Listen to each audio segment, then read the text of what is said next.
The Second Book of Samuel. Chapter 18.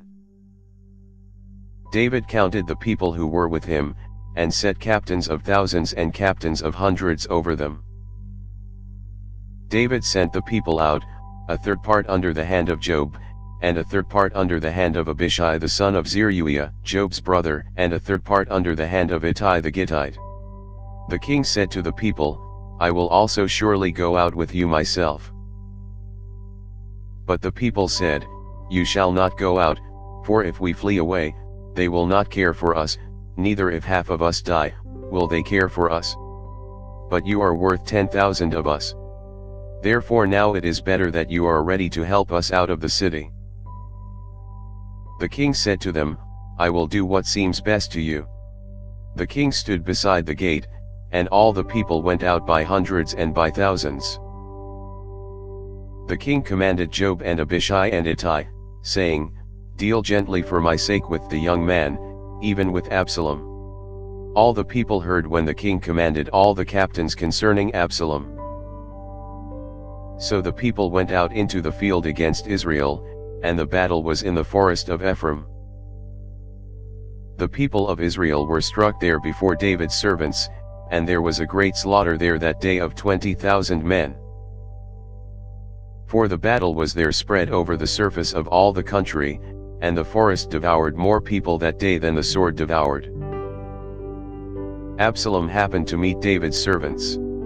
Absalom was riding on his mule, and the mule went under the thick boughs of a great oak, and his head caught hold of the oak, and he was taken up between the sky and earth, and the mule that was under him went on.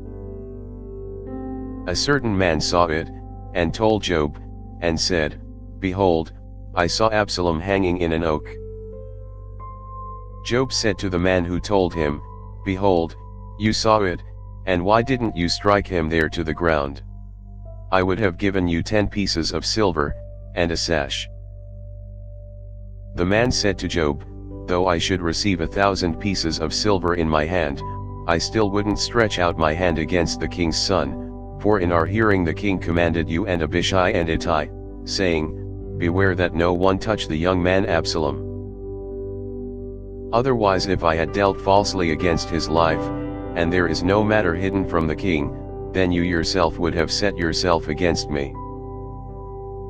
Then Job said, I'm not going to wait like this with you.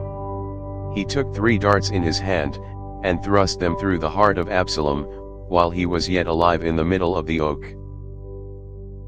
10 young men who bore Job's armor surrounded and struck Absalom, and killed him. Job blew the trumpet, and the people returned from pursuing after Israel, for Job held the people back. They took Absalom and cast him into a great pit in the forest, and raised over him a very great heap of stones. Then all Israel fled, each to his own tent. Now Absalom in his lifetime had taken and reared up for himself the pillar which is in the king's valley, for he said, I have no son to keep my name in memory. He called the pillar after his own name.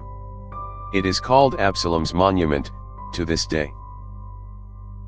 Then Ahimaaz the son of Zadok said, Let me now run and carry the king news, how Yahweh has avenged him of his enemies. Job said to him, You must not be the bearer of news today, but you must carry news another day. But today you must carry no news, because the king's son is dead. Then Job said to the Cushite, Go, tell the king what you have seen. The Cushite bowed himself to Job, and ran. Then Ahimaaz the son of Zadok said yet again to Job, But come what may, please let me also run after the Cushite. Job said, Why do you want to run, my son, since you will have no reward for the news? But come what may, he said, I will run. He said to him, Run. Then Ahimaaz ran by the way of the plain, and outran the Cushite. Now David was sitting between the 2 gates, and the watchman went up to the roof of the gate to the wall, and lifted up his eyes, and looked, and, behold, a man running alone. The watchman cried, and told the king. The king said, If he is alone, there is news in his mouth. He came closer and closer.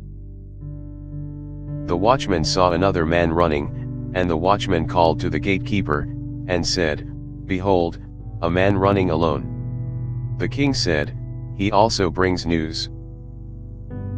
The watchman said, "I think the running of the first one is like the running of Ahimaaz the son of Zadok." The king said, "He is a good man, and comes with good news." Ahimaaz called, and said to the king, "All is well." He bowed himself before the king with his face to the earth, and said, "Blessed is Yahweh your God, who has delivered up the men who lifted up their hand against my lord the king." The king said, "Is it well with the young man Absalom?" Ahimaaz answered, "When Job sent the king's servant, even me your servant, I saw a great tumult, but I don't know what it was." The king said, "Come and stand here." He came, and stood still. Behold, the Cushite came. The Cushite said, "News for my lord the king, for Yahweh has avenged you today of all those who rose up against you." The king said to the Cushite, "Is it well with the young man Absalom?" The Cushite answered, "May the enemies of my lord the king, and all who rise up against you to do you harm, be as that young man is." The king was much moved, and went up to the room over the gate, and wept. As he went, he said, "My son Absalom! My son, my son Absalom! I wish I had died for you, Absalom, my son, my son." Thanks for listening. If you liked our video, give us a thumbs up and subscribe, it really helps.